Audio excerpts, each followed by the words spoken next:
Assalamualaikum, halo. Hari ini gue pengen bikin tutorial mengenai pgpool dan PostgreSQL. Jadi di sini pgpool-nya itu bertindak sebagai pooling connection berikut dengan load balancing query-nya. Jadi kurang lebih eh, struktur nanti yang gue buat seperti ini. Jadi ada database Postgres-nya, misalnya DB1, DB2. Ini udah mode master slave ya. Replicate gitu. Kemudian di depan di sini ada PG pool-nya. Nah, di sini nanti si klien bakal connect ke sini dulu. Klien. Jelas nggak sih? Enggak ya? Terus dulu deh. Jadi, sorry. Jadi kliennya ini. Nah, nggak jelas juga nih. Apa. Kemudian si klien bakal connect ke sini ke PG pool-nya. Kemudian si PG pool bakal eh, ngelempar query yang dari klien ke sini. Milih salah satu ya. Jadi entah ke sini, entah ke sini. Karena di sini kan sudah mode master slave ya. Nah, di sini sudah mode master slave. Master slave gitu. Di sini CPK Power sendiri bertindak juga sebagai pooling connection. Jadi poolingnya tuh nggak cuma di sini aja, tapi di sini juga. Kadang-kadang kan kita kan pooling kadang-kadang ditaruh di aplikasi ya. Jadi di aplikasi ada pooling, di sini juga ada pooling, pooling connection. Jadi yang harusnya sih koneksi yang di sini jumlahnya lebih sedikit yang ada di sini, gitu. Ini juga jadi lebih sedikit lagi. Jadi eh, untuk menghindari yang namanya memory leak lah, seperti itu sih kurang lebih ya. Oke, kurang lebih gambaran yang nanti kita buat seperti ini. Ada klien, ada pagable, ada database master slave-nya. Oke, langsung aja kita buat tutorialnya. Di sini gue pakai Ubuntu versi 20.04 ya. Terus kemudian PG Pool yang gue pakai versi 4225.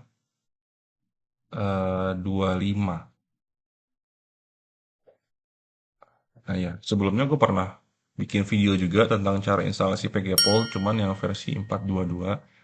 Kurang lebih cara instalnya sama sih. Kalau kalian pengen lihat detailnya, bisa cek di videonya yang gue taruh di link deskripsi. Oke, langsung aja kita buat. Di sini gue buat folder apa namanya buat naruh konfigurasi pgpool dulu. Config pgpool, kemudian kita change dirnya dulu, kemudian biar lebih cepat gue pakai pgpool setup. Jadi semua konfigurasi itu dibuatin. Kita langsung aja jalanin. Di sini kayak semacam bikin sampelnya gitu. Nanti lo dibuatin kayak database clusternya, terus dibuatin juga script pgpool conf-nya. Simple sih. Di sini nanti udah dibuatin master slave-nya. Kalau kalian lihat di sini udah ada primary standby. Ini masih proses ya, lagi bikin file-filenya. Kita tunggu aja. Oke, udah kebuat semuanya.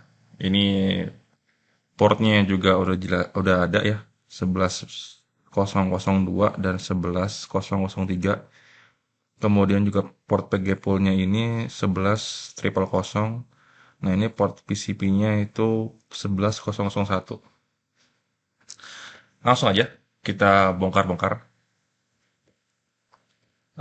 Nah, ini file-file yang ada. Sebenarnya kalau kalian punya apa namanya master slave sendiri, kalian bisa ganti di bagian paling bawah nih karena kan ini kan generatan sampel dari PG Pool Setup. Nah, di sini apa namanya konfigurasi yang bisa kalian ubah ya. Karena yang di atas udah ada sebenarnya, tapi karena di bawah ditulis lagi jadi yang bawah kayak override gitu. Nah, ini eh, bagian ini.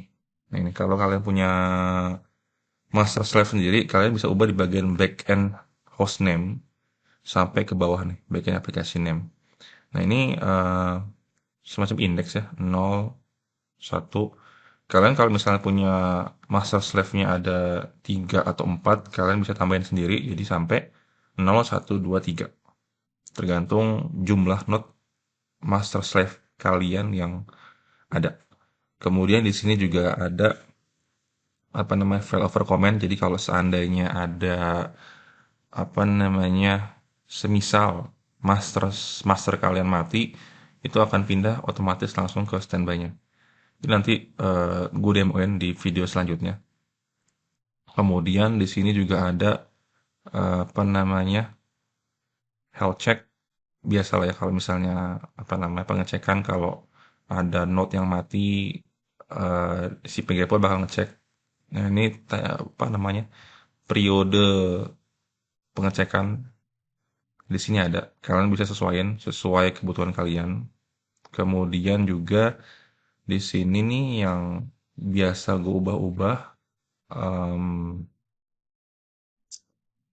bagian yang connection poolnya. Jadi mana ya? Ini. Nah, di bagian sininya. Sorry bukan ini. Bagian sebentar ya. Nah, ini bagian pulse-nya. Ini menentukan jumlah jumlah apa namanya koneksi ya yang bisa kalian terima. Jadi semisal di sini kan defaultnya 32 ya. Terus max pool-nya 4. Ini dikali sih, jadi 32 dikali 4. Jadi jumlah yang bisa dipakai itu sekitar 128 ya. Selama berapa nih? 5 menit. Jadi setelah 5 menit habis. Nah, biasanya kalau koneksi kalian gede, ini digedein lagi nih. Ini digedein. Nah, ini children dan max pool-nya. Kemudian saran dari gue, setelah digedein, yang bagian ini nih, client idle timeout, client idle limit sama connection lifetime-nya itu di set. Karena kalau enggak, itu bakal bakal apa ya istilahnya, bakal idle terus sih. Dan itu bakal ngabisin resource kalian. Karena PG pool tuh lumayan gede ya. Untuk sekali jalan tuh lumayan gede. Makan resource lumayan gede. Jadi pinter-pinter config bagian ini nih. Dia disesuaikan dengan kebutuhan di environment kalian sih sebenarnya. Kemudian juga di sini eh ya ini settingan apa namanya kayak di PGHBA-nya si Postgres sih. Jadi kalian bisa set apakah ada node tertentu yang boleh connect atau apakah ada user tertentu yang boleh connect. Mirip kayak HBA conf. Cuman kalau misalnya kalian nggak butuh yang usah. Cuman, cuman lagi ya. Kalau seandainya di Postgre kalian pakai apa namanya PGHBA, ini harus dinyalain juga. Ini harus ada. Nah, seperti itu. Kemudian apa lagi ya? Kira-kira yang. Nah, ini PCP ini sebenarnya dipakai kalau seandainya node yang kalian kalian restart atau mati itu mau dinyalain. Jadi, misalnya gini, di PG pool kalian tuh masih nyala ya, masih nyala statusnya kayak gini. Nah, semacam kayak gini. Ini masih nyala nih. Nih, tapi ada down ya kan. Nah, sebenarnya yang standby ini sudah up, tapi status di PG poolnya itu masih down. Ini caranya pakai PCP attach node. Mungkin di video selanjutnya kali ya, lebih detailnya gue buat lagi. Karena nanti bakal gue bagi dua ini. Kemudian apa namanya? Hmm, nah ini gue pakai mode defaultnya yang tadi, streaming application.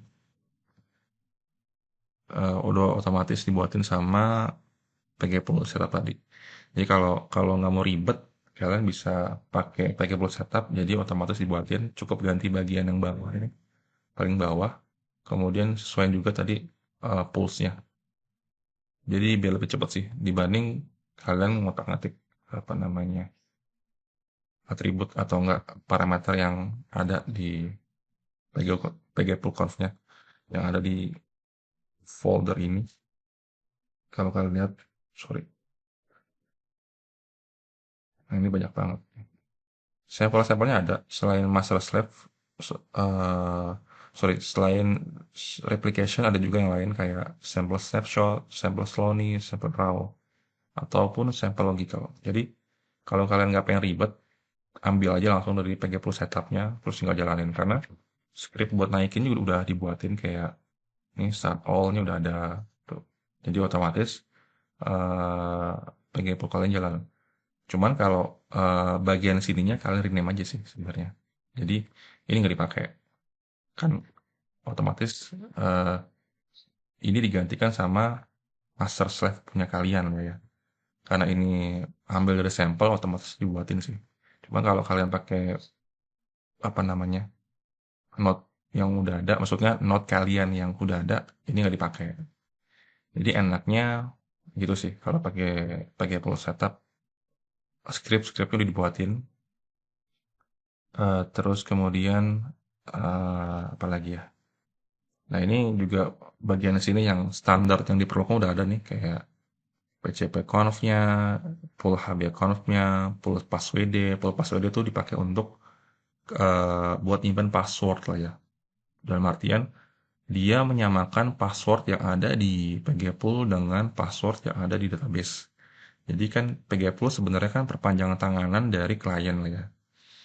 Sorry, perpanjangan tangan dari database. Jadi sebelum masuk database, dia lewat PGPool dulu. Jadi sebenarnya PGPool itu yang connect ke database-nya gitu. Jadi pool password ini sebenarnya kayak semacam klien juga. Jadi yang connect ke database. Seperti itu. Kemudian juga di sini ada script yang namanya failover sh. Di sini dipakai untuk apa namanya? Untuk kalau seandainya jatuh ya, seandainya jatuh dipindah ke yang nggak jatuh, standby lah ya, begitu. Nah ini kalau misalnya follow primary juga dia ini sebenarnya yang gue tahu tuh kalau seandainya ada primary yang baru, dia bakal menggantikan lah ya, menggantikan diri dia yang dulunya primary jadi standby yang ikut primary yang baru. Nah seperti ini sih. Ini kalau nggak salah ya. Nanti kita coba. Kalau sempat kita coba. Oke, kita coba cek apakah ada port yang ini nih 11.000. Belum nyala ya. Nyalanya gampang sih. Nggak usah all aja. Itu langsung nyala. Ini langsung kebuat sih. Grab.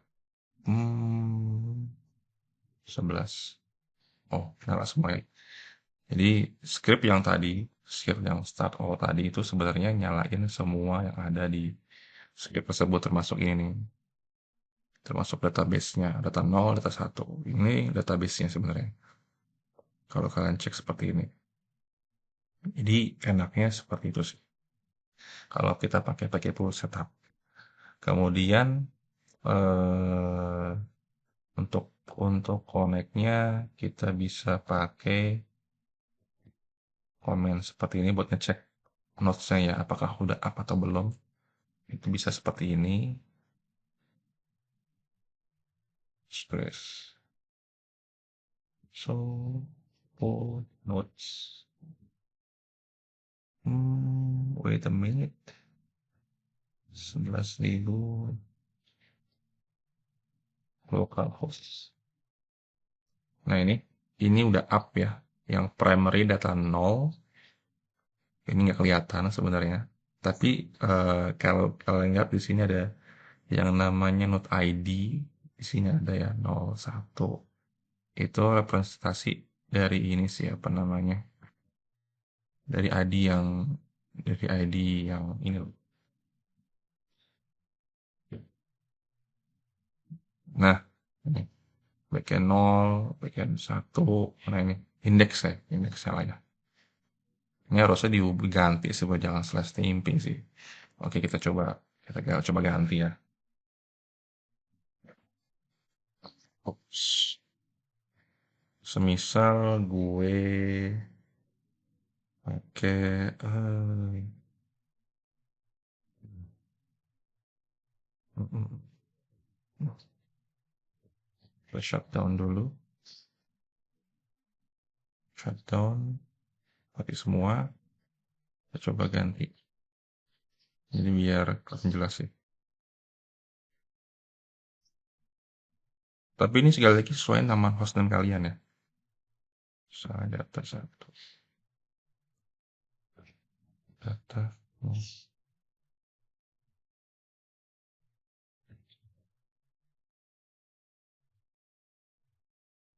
satu. Kemudian kita cek lagi.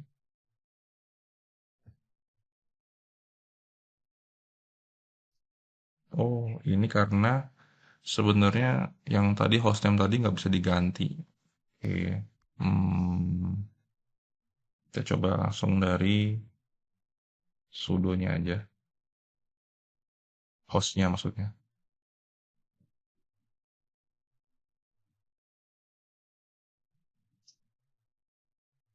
Eh, data 0,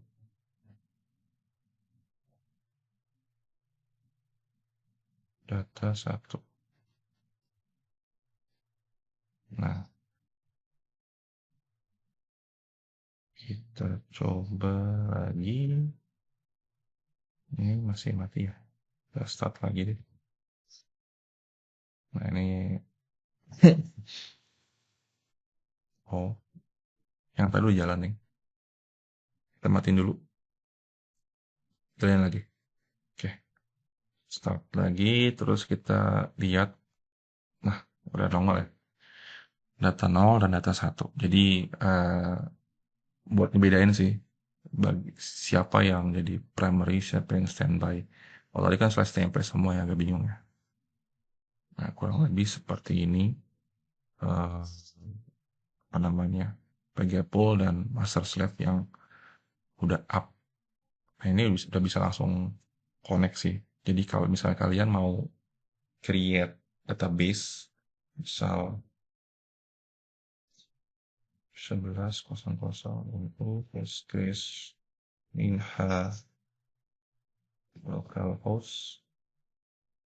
Nah, ini udah masuk ke database entah yang mana, tapi dia harusnya kalau misalnya gue buat pakai sorry, gue jalanin query write, dia harusnya lari ke master, maksudnya ke primary ya. Misalnya create database DB Arca. Nah, kita cek di sini pasti ada di select count-nya. Itu belum ada ya. Ini harusnya udah ada query. Sebentar, kita coba lagi. Kita buat table baru, misalnya create table test ID int. Coba dulu.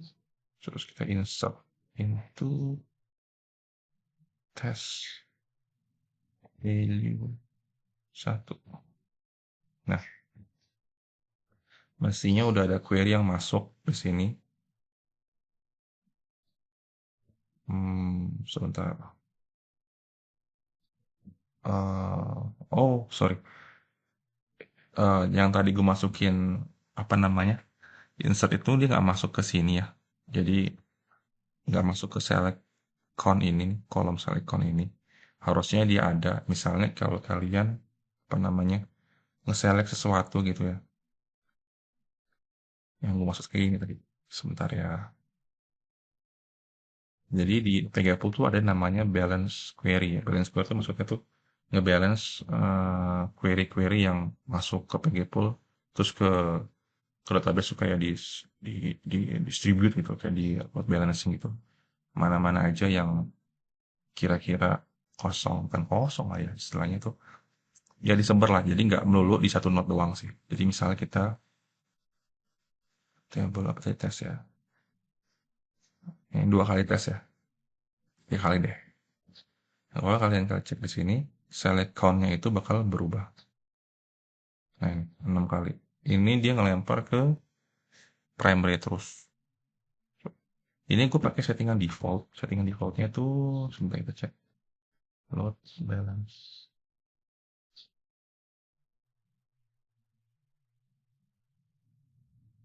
Nah ini load balance query. Ini yang dipakai. Ini defaultnya ini sih sebenarnya. Jadi dia bakal ngedistribute query-query yang kita lempar sih. Cuman lebih ke query select lah ya. Karena kalau query write pasti kan ke master mulu. Kalau query select biasanya dia lempar ke standby. Jadi nggak melulu ke mana? Core primary. Coba kita coba lagi ya. Sebentar. Kalau misalnya kita coba langsung aja jadi acak.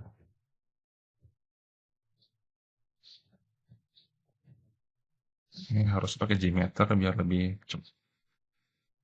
Berhubung gue belum setting Gmeter. Paling masih ke data 0 ya. Harusnya kelemparnya ke sini sih. Standby juga ada. Kalau pakai Gmeter bakal kelihatan sih ininya bagaimana namanya query-nya lah ya. Ups, salah salah. Coba lagi. Misalnya kita db arca. Coba lagi select from test.